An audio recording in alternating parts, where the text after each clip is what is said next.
It's time for Wise Money with Korhorn Financial Group with certified financial planners Kevin Korhorn, Mike Bernard, and Josh Gregory.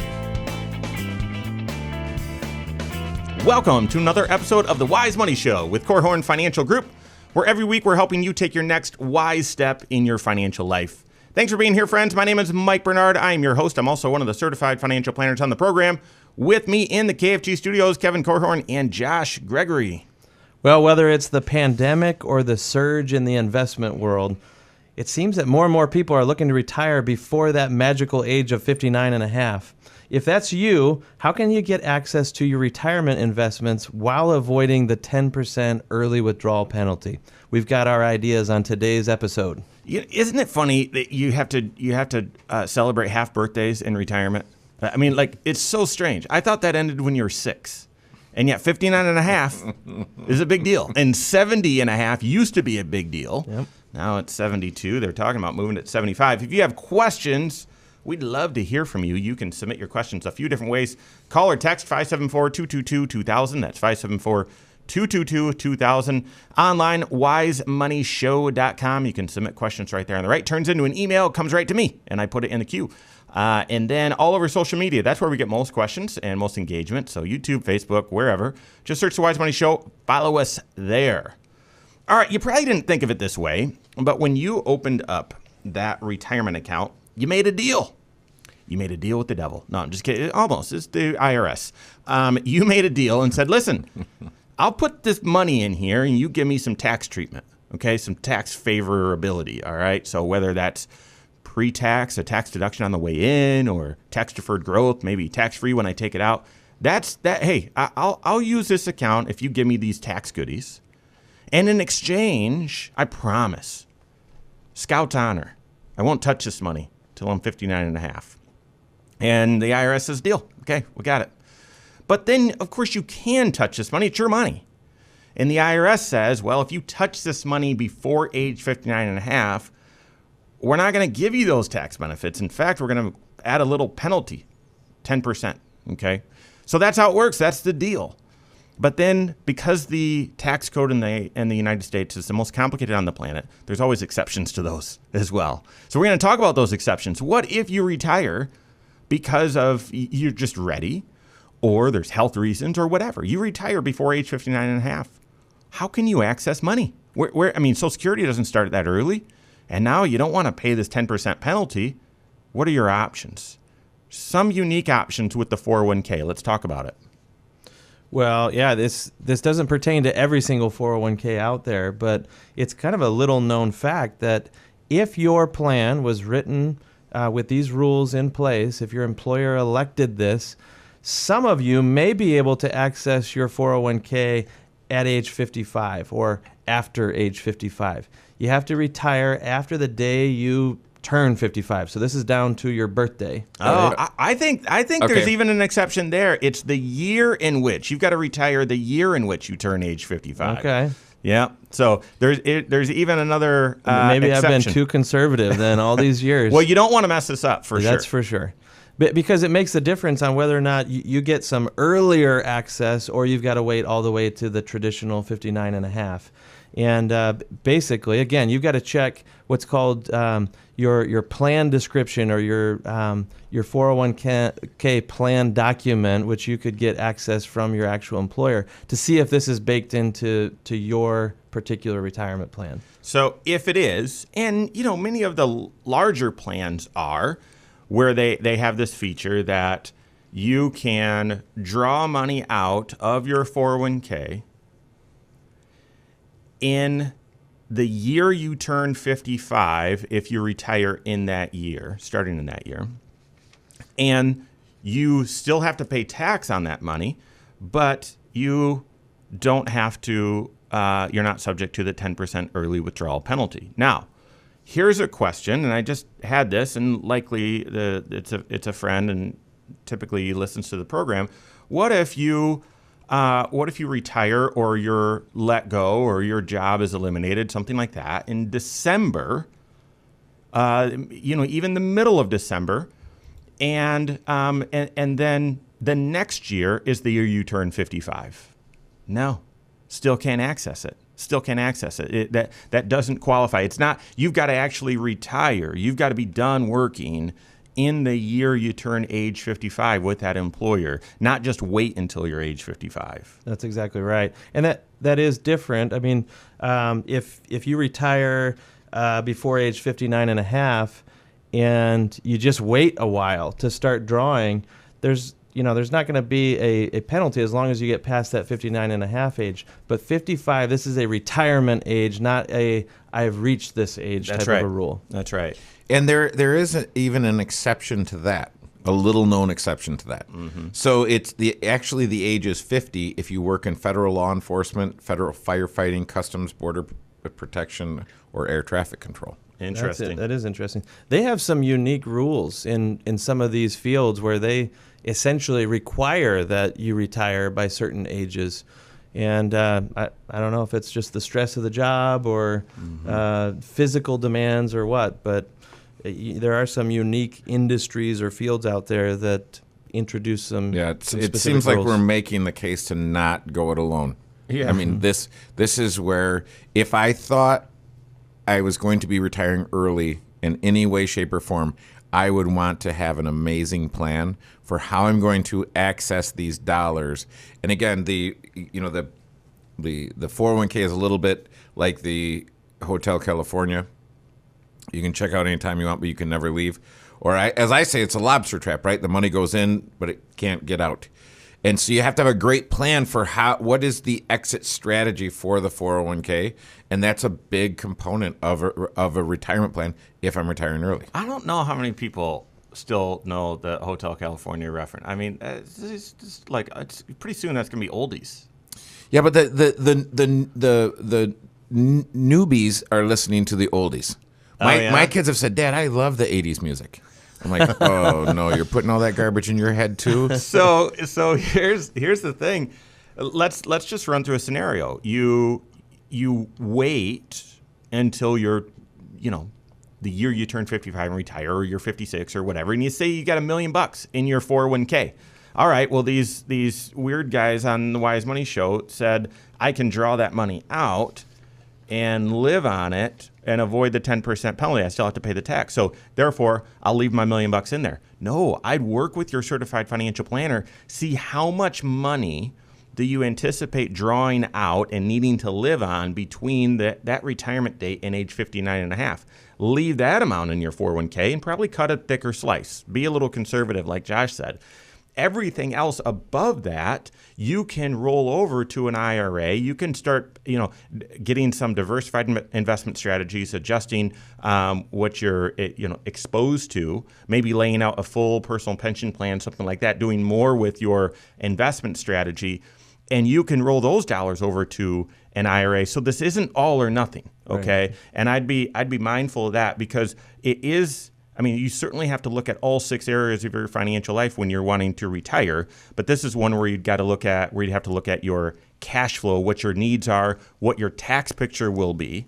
Because if you just say, well, I need $5,000 a month, therefore I'll just do the math and multiply that out, and that's how much I'll keep in my 401k, but you're not accounting for the taxes, and then all of a sudden you've got to cover the taxes by drawing money out of your IRA. Well, that withdrawal now is going to be taxed and penalized. So there's a way to structure this working with your certified financial planner, but you got to make sure you're covering all 6 areas. That's right, because the mistakes that you make here may be felt in one of the other areas of your financial life. You pull the wrong money out, and suddenly it's having an impact on what you pay in health insurance premiums or pay in taxes. Mm-hmm. It can have an impact on just your overall cash flow. So if you have children at home, it could affect what kind of child tax credits you're getting. Okay, I thought you were going to go to financial aid. Yep. Come on. All right, so there's few other choices, plus a little bit more here on the 401k. So we've got that and more coming up on the Wise Money Show with Korhorn Financial Group. Hello, YouTube. Thanks for being here. This is the Wise Money Show. You're at the Wise Money Show channel. If you're not a subscriber, make sure you hit that subscribe button, turn on notifications, and smash that thumbs up button. What you're watching right now is our full 1-hour talk show that airs right here on this channel, 10 a.m. every Saturday morning. Also on podcast. If you listen to that, check that out. Search Wise Money Show. And then all throughout the week, if a full 1-hour show isn't your style, we've got more palatable chunks next wise step video is what we call, and we take one financial concept like inflation and investing, or some new unemployment tax laws, and we're delivering financial wisdom to you right there. So check those out. If that seems like it would be beneficial to you, hit that subscribe button and turn on notifications so you're made aware every time we drop new content. Thank you very much.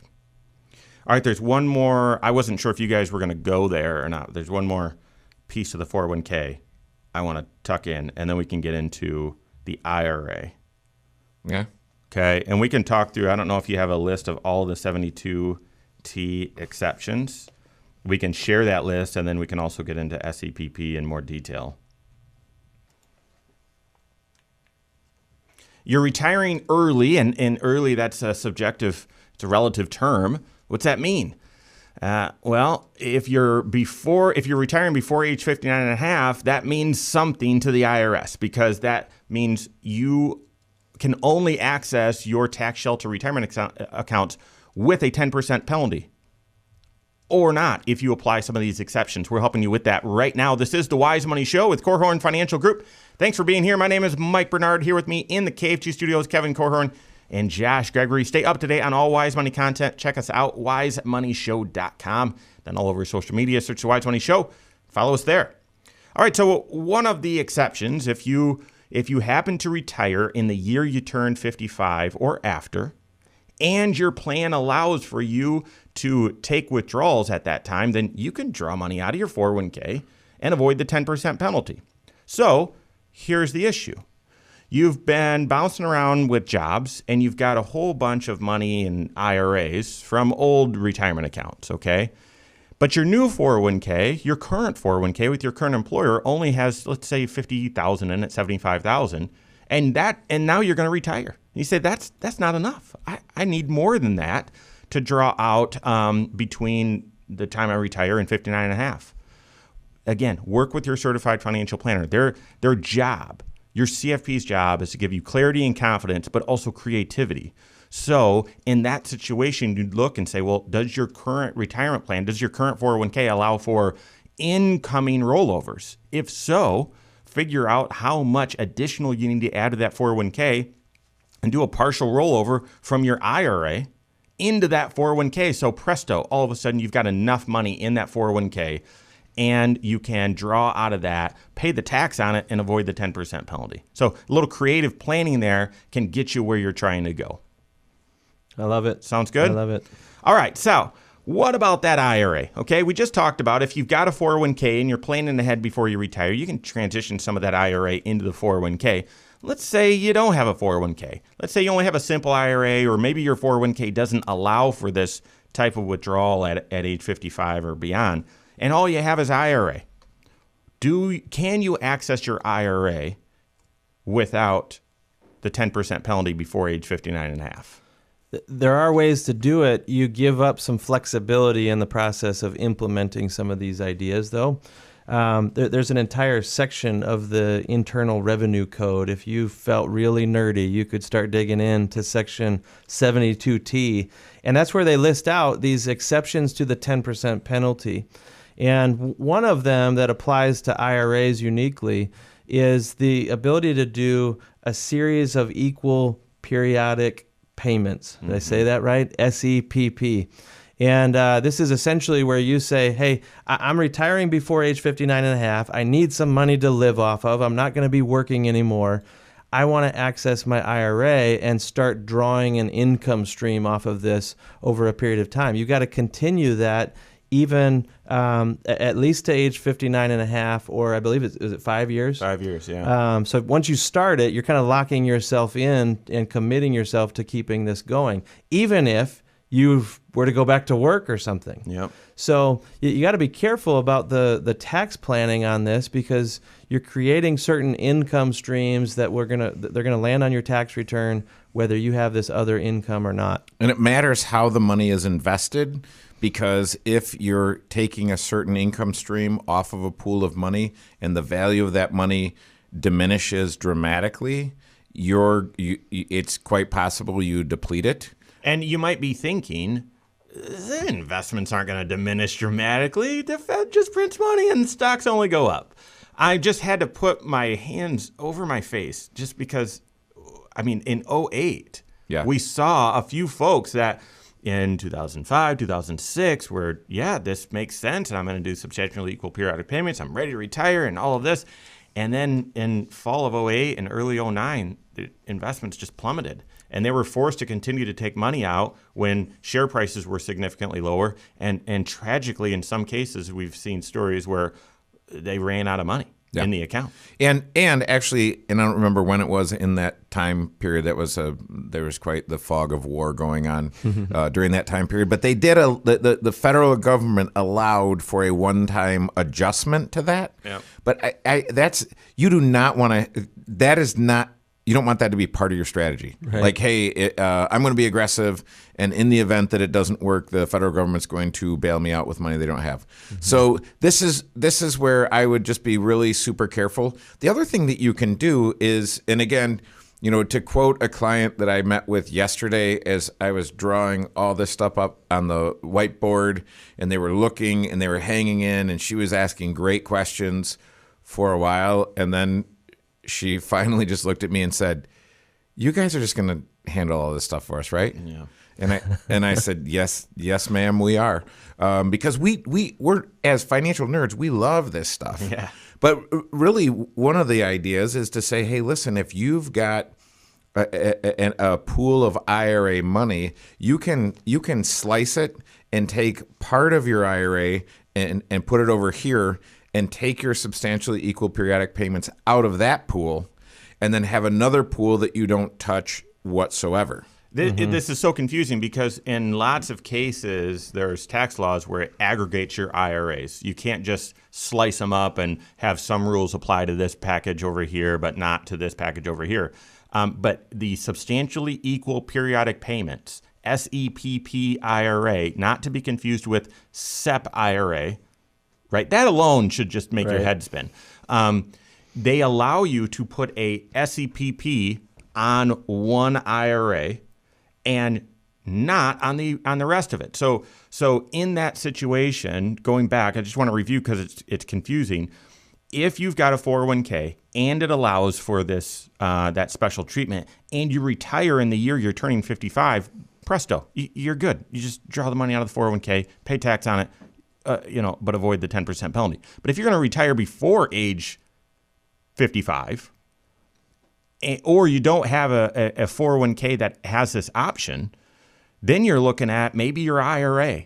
And you've got to work with your certified financial planner to see if this SEPP is an appropriate strategy for you. And then there's, guys, if I remember correctly, there's 3 ways to do the calculation. Basically, you've got to calculate using an IRS approved method, and gosh, you've got to show proof, and it's crazy. And based on that calculation, say, I promise, I hereby solemnly swear to withdraw this exact amount, not a penny less or a penny more, from this account for the until I reach age 59 and a half, or for 5 years, whichever is longer. Right. Okay, no matter what changes. Till death do us part, okay? And so then you've got to make sure you're accounting for taxes and withholding and all of that. And then your other IRA, for the money that you didn't do this SEPP with, you could also take money out of there. It's just going to be taxed and penalized. So most times you would structure it so that you leave that money there and invest that maybe for long-term growth, and the SEPP IRA is more conservative, and you promise to take that withdrawal and withhold appropriate taxes. It feels more risky for some reason to me right now to get yourself locked in and obligated to take these withdrawals simply because of not knowing what kind of curveballs the economy and the investment world is going to throw at you. So to Kevin's point, I think choosing wisely how you structure these investments so you're not exposed to too much fluctuation is a big deal. And there's so many financial planning concepts that come into play here, Josh. As you said, manage your income because it may affect what you pay for health insurance. But the other concepts are, hey, listen, early on when you get started, make sure you're building diversified tax shelters so that you have other options. Yeah. I mean, what a geeky concept, but we love it. I mean, here again is where you're not going to want to go it alone. talk to a certified financial planner. There's more to this one, and then there's a few more exceptions and options. We've got that and more coming up on the Wise Money Show with Korhorn Financial Group. Why am I struggling to talk today? Like, I feel like the first show did okay until that fourth segment, and then I couldn't speak, and then stumbling over your words. And then on the radio interview, I don't, well, you guys weren't listening to it, but I was getting feedback. Everything I said, I could hear. Oh, echoing back to yourself? Oh, it was awful. It's only happened Can't one even other time. concentrate when that's happening. But you can't say, you know what, hang on, I'll call you back. So it's only happened one other time, and the amount of focus required is too much. You almost need to take the earpiece down and just talk in as if you're talking to someone in the room. Then. Right. Maybe I'll try that next time. But all right. What did I want to say also about the SCPP IRA? There's one other thing I needed to.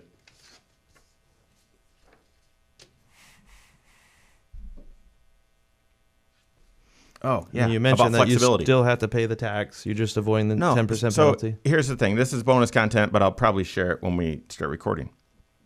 Okay, so you're early impacted by the coronavirus. Early.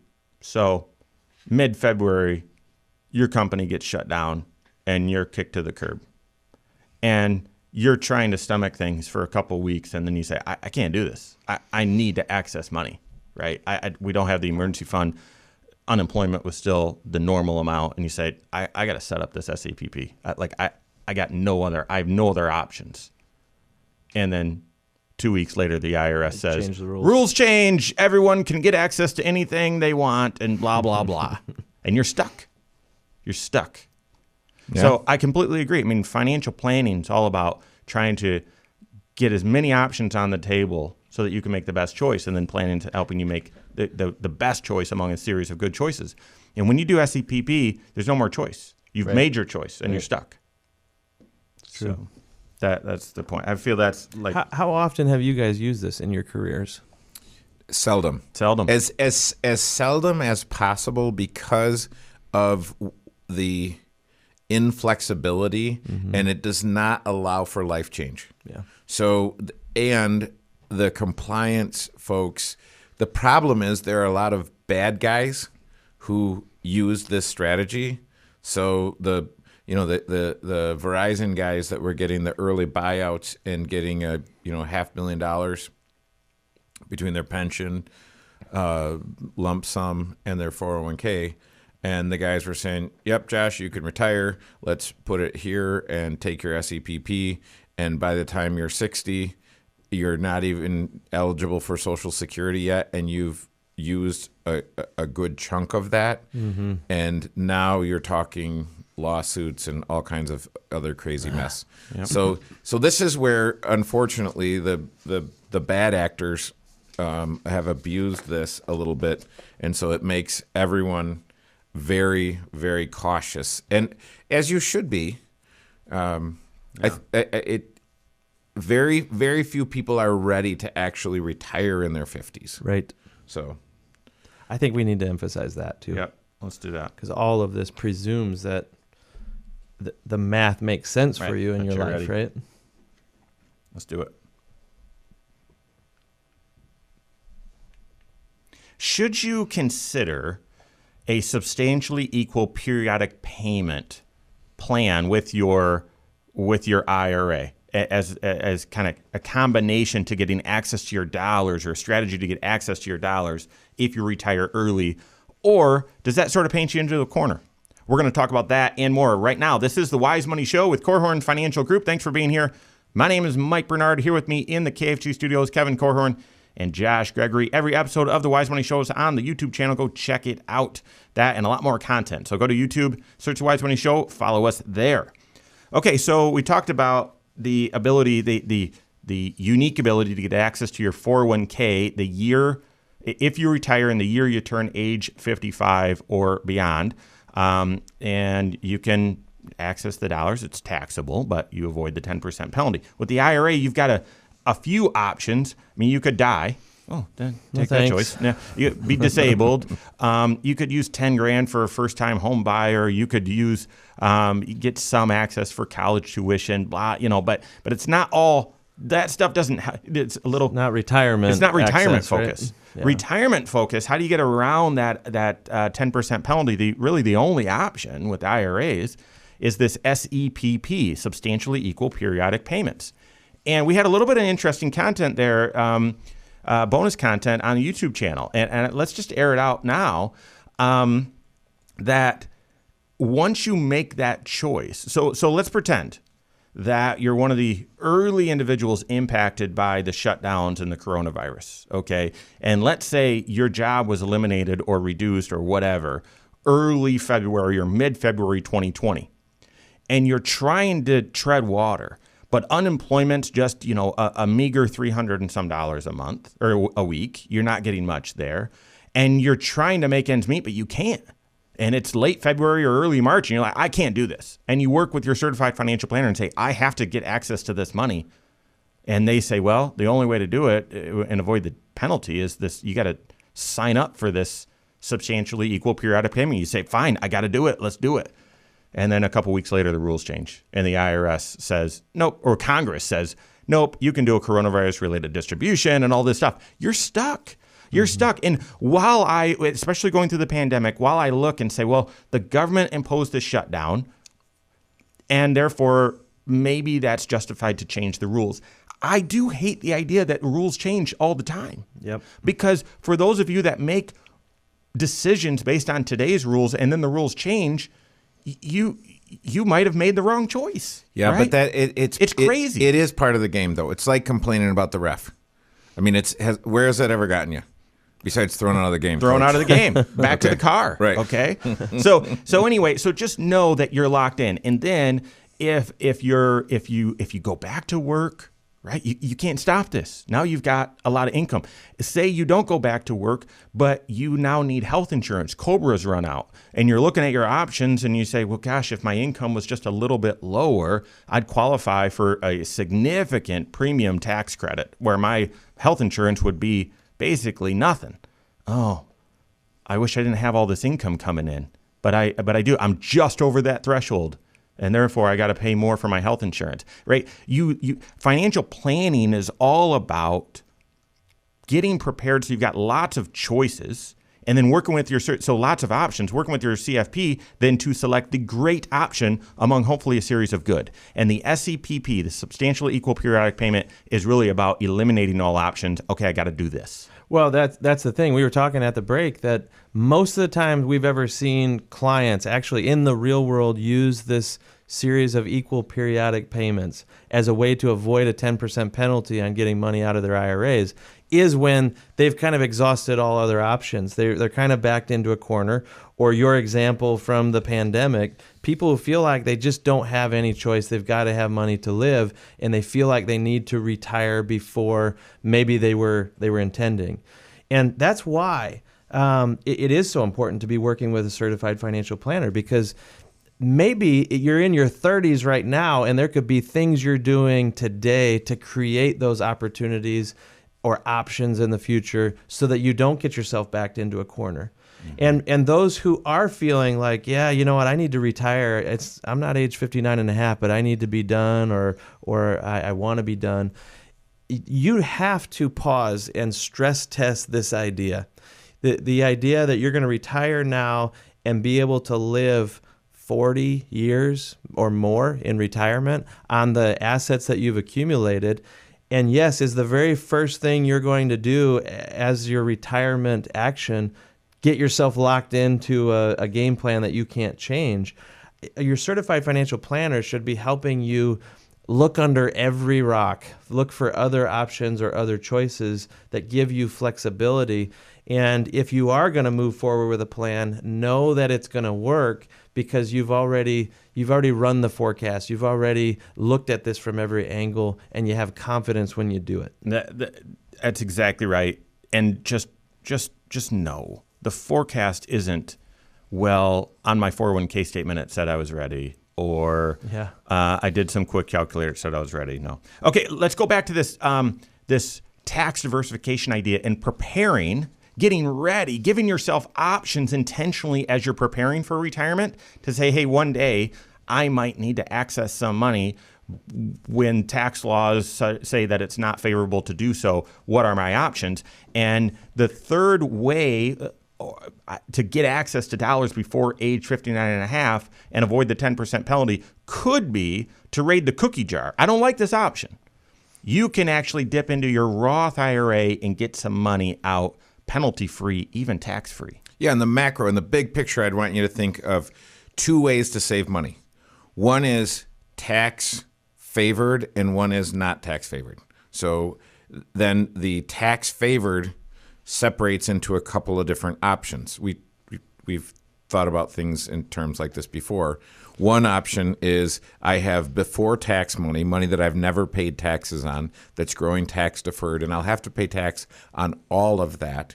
And there are some places where I can have after-tax money that I've invested, so think Roth. So the first, the pre-tax growing tax deferred, I'll pay tax on all of it. Think of that as kind of a traditional, and the other is Roth. I take after-tax money, it grows tax deferred, and all of that is tax-free if I take it outright.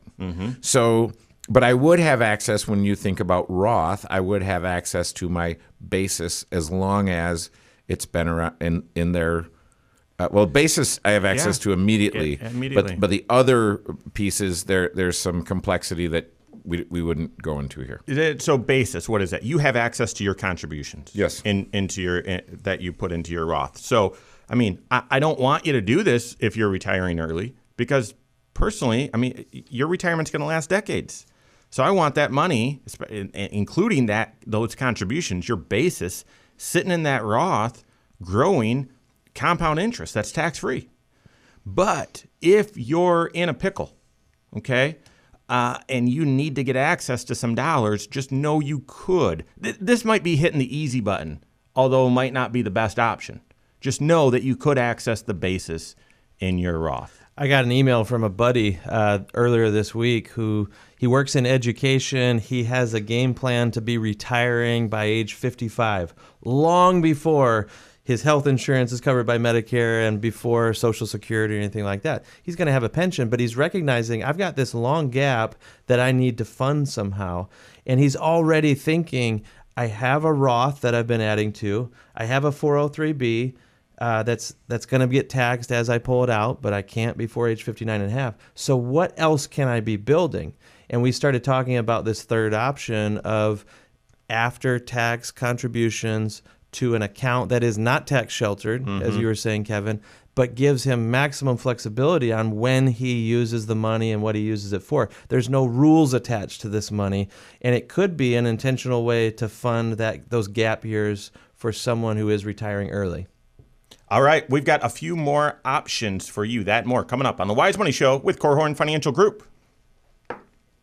All right, fourth segment, land on the plane. Let's go back.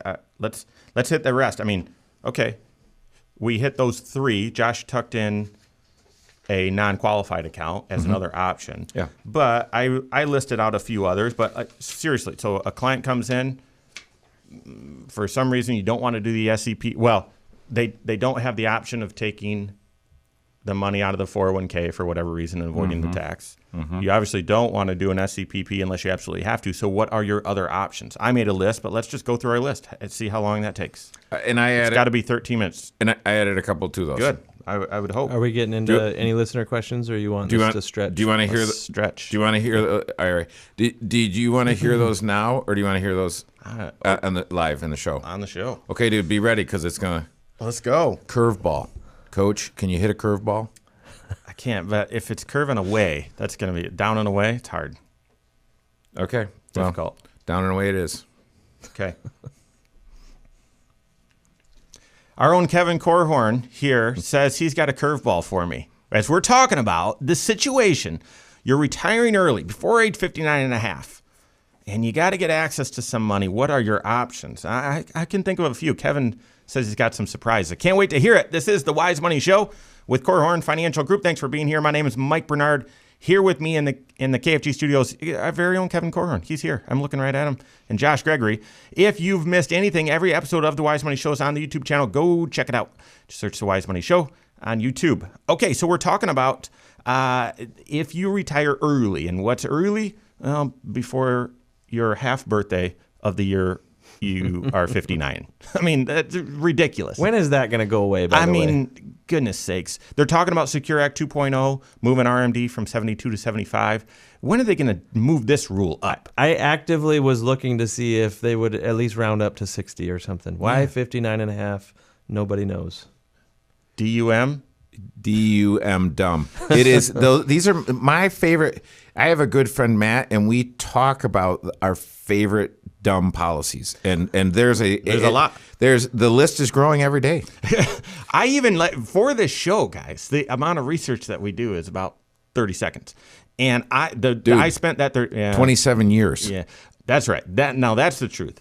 But I did look up, how did they come up with age 59 and a half? You want to know what the answer was? What was the answer, Mike? There is no answer. There was no reason. I could not find a single reason. Now, there's probably someone that has a legacy. Their family's legacy is, our father, he suggested. He lobbied for 59 and a half. Someone said 60, and he said, I'm 59 and a half right now. Let's make it 59 and a half. Okay. Anyway, so how do you get access to money, to your retirement accounts or to your hard-earned savings before age 59 and a half, before that penalty? We've talked about the 401k, if it allows. In the year you turn 55, if your plan has this feature, you can retire and draw that money out. It's taxable, but you'd avoid the 10% penalty. The basis in your Roth, that's an option. The SEPP really should be an optional last resort. So what options are in between? If you've been contributing to a health savings account, because you've got a qualifying high deductible health plan, you've been saving into a health savings account, but you've been doing the shoebox method. And to us, that is, you're investing those dollars and you've been paying for your medical expenses out of pocket, just normal cash. You've been saving up all those receipts, haven't you? And your explanation of benefits, all that sort of stuff. You've got record of all this money you've paid out of pocket. You can reimburse yourself for it at any time with no tax out of your HSA. Now, would we want you to do that at age 52 or 55 or whatever? No, because just like the Roth, that money's going to keep growing tax-free, tax deferred. But would that be an option? It would be. Okay, so there again, there's got to be you don't just show up at age 55 and say, I think I'm retiring. You know what? Maybe I'll start this HSA strategy. No, you would have to be planning on this and at least aware that, I probably won't touch this for forever, but one of the other reasons to do this strategy with the HSA is I could touch it if I need to. So let's do it. It just takes some intentionality along the way. Yeah. All right, what else you got? Kevin, you said you got some crazy ones. Well, I that may be a little bit of an embellishment, but I say sell something. That right now, it is amazing. Everything that you sell, you can really get it you can get a great price for almost anything you want to sell, whether it's a car, it's a weight set, it's whatever you're not using, sell it. Liquidate Facebook Marketplace. Although I'm opposed to censorship, Facebook Marketplace is a place that you could do that. There are a number of different places, Craigslist, other things. So there are networks out there that you can get your stuff on and sell it relatively quickly. It's amazing to me how I've seen that happen. Another thing that you could do is you could say, hey, I've got some money that doesn't have any tax consequences attached to it, and I could use this as cash flow. But this is where, again, you want to be working with your certified financial planner. That might be just enough money to pay something off and free up significant cash flow. Yeah. Mm-hmm. So instead of saying, hey, I'm going to draw down this pile of money, I'm going to exchange this pile of money for reducing my cash flow needs. Yeah. Another idea that I've seen in practical use is there are people that have inherited IRA dollars from their folks, and inherited IRAs are treated differently than IRAs because the inherited IRA does not have the 10% early withdrawal penalty. Yep. That's right. You're exactly right. The cool thing about that is that it gives you access to what otherwise would have been just taxable and penalized money. And because you inherited it, now you don't get to plan an inheritance, and right, the timing is going to happen when the timing is going to happen. But if that is an asset that you have in your arsenal, I guess, tapping into that to maybe completely liquidate the thing in the early years of retirement is allowing you to leave other things intact and postpone when you're accessing things like your own Roth IRA or your own retirement plan through work, that sort of thing. And it ties into an idea that Mike shared on Wise Money Minute about if you inherited it from a spouse who was deceased. Yep. It would be more beneficial to you to put that in an inherited IRA than it would be to put that into. That's a really good point that we don't hit on the show very often, that if your spouse passed away and left, the default is that you're going to inherit money from your spouse in their IRA, their Roth IRA. You can merge that in and just make it your own. Mm-hmm. Or you can, and then you can add to it if you want to. You can treat it as if it's always been your own. Or you can set it up as an inherited IRA, also known as a beneficial distribution account. And that gives you maybe some different flexibility, as you're mentioning. Yeah, and people say, well, wait a minute, though. You have to take that money out over 10 years. Not if you're a spouse. That's right. There's 5 exceptions to that 10-year rule, and a spouse of the original owner of the account, that's one of the exceptions. And if you leave it as an inherited IRA for the benefit of you, the spouse, you can take just a required minimum distribution and stretch those withdrawals over your entire life. Take out as much as you want, but you've got to take out at least a little bit each and every year. And when you do that, that's taxable. It's not penalized. So again, why would you do this? Say your spouse passes away when you're age 50. And if you say, well, I'm going to take their 401k or their IRA and turn it into mine, you can't access it. Otherwise, it's penalty. But if you need to access it, you wouldn't want to do that. You'd leave it as an inherited IRA. And I believe, guys, there's even a way to title that account in such a way that, and I've got the language here, I haven't done it, just very careful. There's still, let's just say it's still in the research phase, but deceased,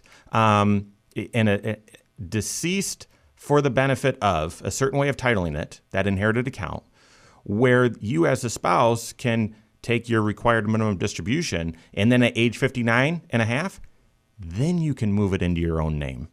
Interesting. Yeah. So you get the best of both worlds. The best of both worlds. If you moved it into your own name, then you have the ability to do Roth conversions at that point? Yes, but the most important thing is then that required minimum distribution would stop. You have full flexibility. Right. And so, now don't quote me on this. I've heard that from one source, and it's a credible source. Creditable. Does it sound like Medicare? It's a credible source. We're still in the confirmation phase. Looking for it in writing? Yeah.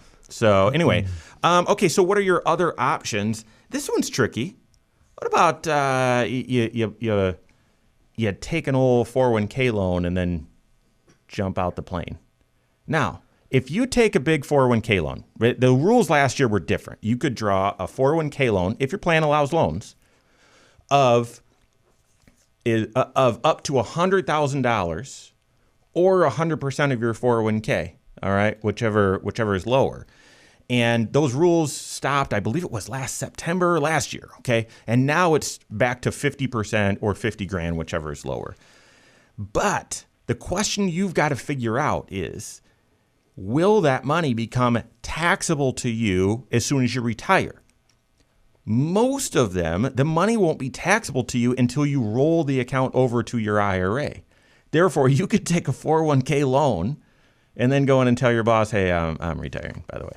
And if your plan allows, this would be tricky, okay? If your plan allows, you'd be able to get that money, and then you just have to make payments and so on to your loan while you're not working. Now, that's very creative, does not apply to most people, does not apply to everyone, even if you have a loan, but it could be. But that's the key. Will they let you keep making payments back on that loan after you've left the employer? Exactly. Not every plan lets you do that. Some say the whole plan is due, or the whole loan amount is due. It has to be paid back immediately. And if you don't, it's treated as a distribution, which is taxed and penalized. And penalty applies. Now, back in the day when Josh and I first started, they didn't even have that option. Like when you were done, there was no way to make a 401k loan payment that wasn't coming through your paycheck. So if your paycheck stopped, you're done. Well, nowadays they're changing these rules. So I'm embarrassed that you're referring in our career to back in the day. Yep. We're that old. We are. Yeah, wow. I got the bald spot to prove it. You guys are. You guys are old as the hills and twice as dusty. And then, there's an opposite idea to what Kevin shared. And he said, well, you could free up your cash flow need by paying off some debt. Yeah, yep, you could. But you could do the opposite as well. And again, this isn't, it's not recommended for everyone. But if you're looking and saying, well, I just need access to cash for a certain period of time, and then the rules open up, and I'm allowed to get access to the whole kit and caboodle. Mm-hmm. Well, you could pull dollars from a home equity line of credit. You could use leverage, okay? And this is one of the reasons why we would tell you when you've got equity, and I would say over 20%, and typically over 30%, then just get a home equity line of credit open, okay? Because while you have income, while the sun is shining, the bank says, yeah, no problem. We'll give you that line of credit. Great. But if you retire and then you say, gosh, I don't really want to touch this money, taxes and penalty. You know what? Let me open that line of credit. The bank's going to say, okay, can I get your last couple pay stubs?